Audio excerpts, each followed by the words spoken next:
Hello and welcome back to my channel. So I am on a walk. I will usually start off with a prayer walk and then I'll probably listen to a podcast or just do some type of reflection, but I thought, why not bring my camera out this time? And I'm gonna share 5 lessons that I've learnt when it comes to paying off debt. I hope you can hear me though, because this is literally the first time that I filmed outside like this. But yeah, we're gonna get started and I'm gonna share 5 lessons, so make sure you stick around to the end. Okay, so the first lesson is that you can't out earn your money habits. So what I mean by this is, I thought that when I got my new job back in 2018, I had this new graduate job. I just finished my part-time job at my university. You know, the first month I was getting 2 paychecks in. Life was great, but I was still struggling. At the end of the month, I wouldn't know where my money was. I just felt like I couldn't save anything. I still had my maxed out overdraft and it was all just a mess. And I was thinking, how could this be a mess when this is literally the first time I've ever made that much money? And it wasn't a huge amount of money. I was earning 27k at the time. And then in my part-time job, I don't remember how much I was making, but it wasn't much. It was maybe a few hundred a month. But it was the most money I had made before. And I was still struggling, and I was wondering why I was still struggling.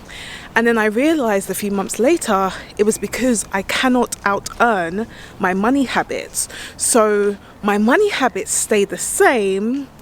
It's just the fact that I made more money. That was the difference. My income changed, but my habits still stayed the same. And so the reason why I had been struggling to even pay off my overdraft was because I hadn't focused on my habits. My income changed, but my habits didn't. So when people ask me, sometimes my clients in the first session will be like, how on earth did you pay off your debt making 27k?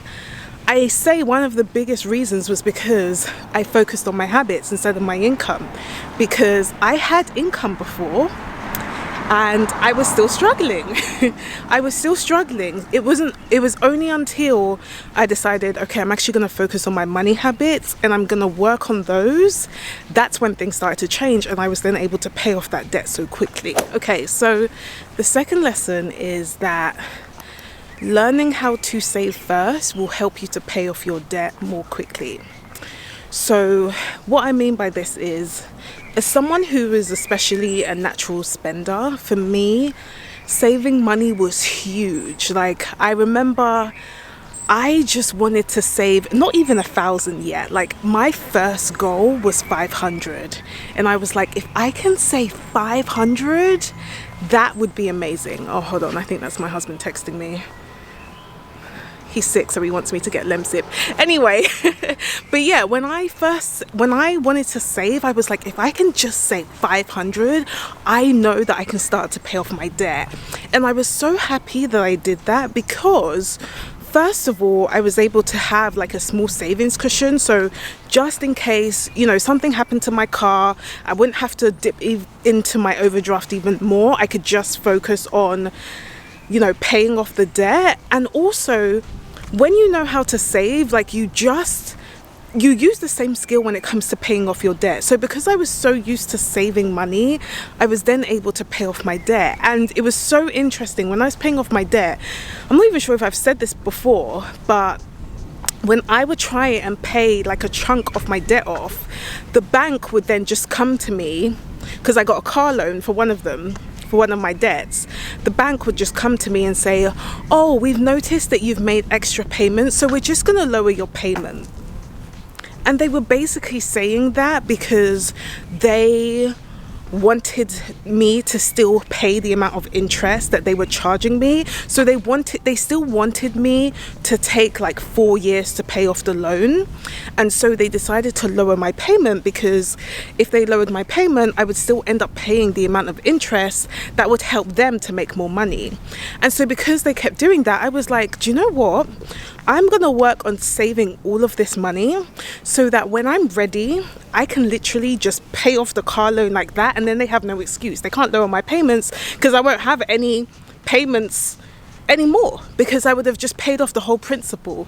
And so that's why I say that learning to save first is actually really helpful, because not only will you build a savings cushion that stops you from getting into debt even more, because that's definitely needed, but also when you know how to save, you're just able to pay off your debt so quickly, because rather than letting, you know, the lender just change your payments and lower your payments, you could just literally build your savings up and then pay off your debt just like that. So I think that's probably one of the biggest lessons that I took, and I was actually really glad that I focused on saving first, because then I was just able to accelerate other things so quickly, because then once I paid off my debt, I was then able to build up my savings again as well. Okay, so the next lesson I have is that debt is not the end destination.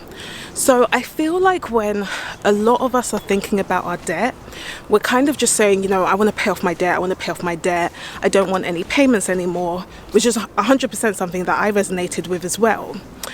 But what I realized is that I had to think beyond the debt.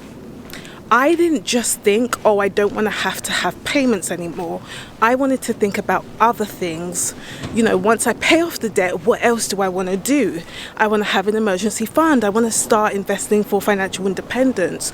So for me, when I was like really motivated to pay off my debt, yes, partly it was because I didn't want to have to deal with those minimum payments anymore. But one of the big reasons was because I wanted to learn how to invest for financial independence. I wanted to become financially independent. I wanted to get to a point where I don't have to depend on my 9 to 5 to basically pay my bills.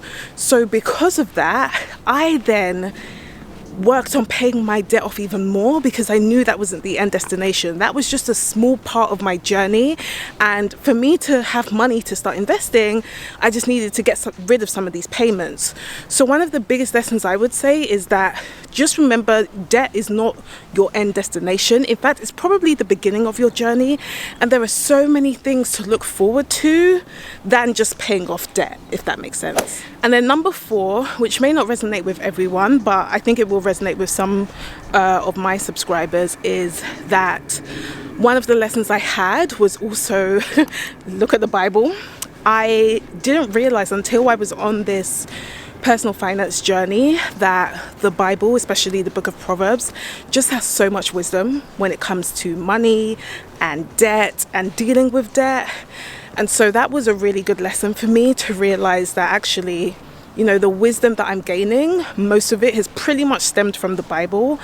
And I don't know, I think that for me, that also just helped me to realize, no, me working on paying off my debt and actually working on my financial security is something that I should be doing, because it's essentially talked about in the Bible. And so it just helped me to realize that what I felt like God was telling me to do was literally in the Word. And so that's also what I used to help me pay off my debt. I literally looked at the wisdom from the book of Proverbs and from other books in the Bible, and I think that was really helpful. Okay, and my next lesson is, do not let your past decisions finish you. So what I mean by this is, typically when I've spoken to a lot of my clients, they feel really, there's a lot of shame, because they will say, you know, I ended up being in credit card debt and I shouldn't have done this, and I am past 30 and I feel like I should be further ahead, and all of these things. But for me, I realized if I kept telling myself I shouldn't have made this decision, you know, this wasn't a good decision, it's not really going to do anything, right? It will just make me more upset. It will just make me more disappointed. So what I realized is that I had to just accept that I made that decision, and the past is the past, but I needed to focus on, what do I want to do in the future? What do I want to change this time? I think you're better off just accepting, okay, this happened, but at the end of the day, I still have my family, I still have shelter, I still have food, I'm very blessed. So now I just need to focus on my future and doing something different. And actually, just thinking about it, if I wasn't in that position, like had I not been in debt, then I wouldn't have learned how to get out of debt so that I can teach other people how to do it. So sometimes the decisions that you make, although they may not be the best, it can be a blessing for others because you get to learn from that. So don't beat yourself up if you've made a decision and you've realized that you are in debt. Just accept it and be like, okay, I've made this decision, this has happened, but you know what, I'm going to do something about it. I'm going to work on saving, I'm going to work on paying it off so that I can then help others do it too, so that I can be a blessing to others too. But yeah, I hope at least one of those lessons were useful for you if you are paying off debt, and if you want further support when it comes to being able to save more money so that you can pay off your debt really quickly, definitely make sure you book a call to learn more about one-on-one coaching where I can help you do that exact thing. So yeah, I think those are the 5 lessons that I wanted to share. If you did like this form of video, definitely let me know in the comments if you want me to do more in the future, or if the sound wasn't that great, definitely let me know as well. I'm gonna head off to Tesco now. Oh, it's a bit dark. I'm gonna head off to Tesco now because Yinka's not feeling well, so he needs me to get him some Lemsip. But yeah, I hope you have a lovely day, and give this video a thumbs up if you haven't already, and of course you can subscribe to my channel too. I hope you have a lovely day wherever you are, and I'll see you soon. Bye.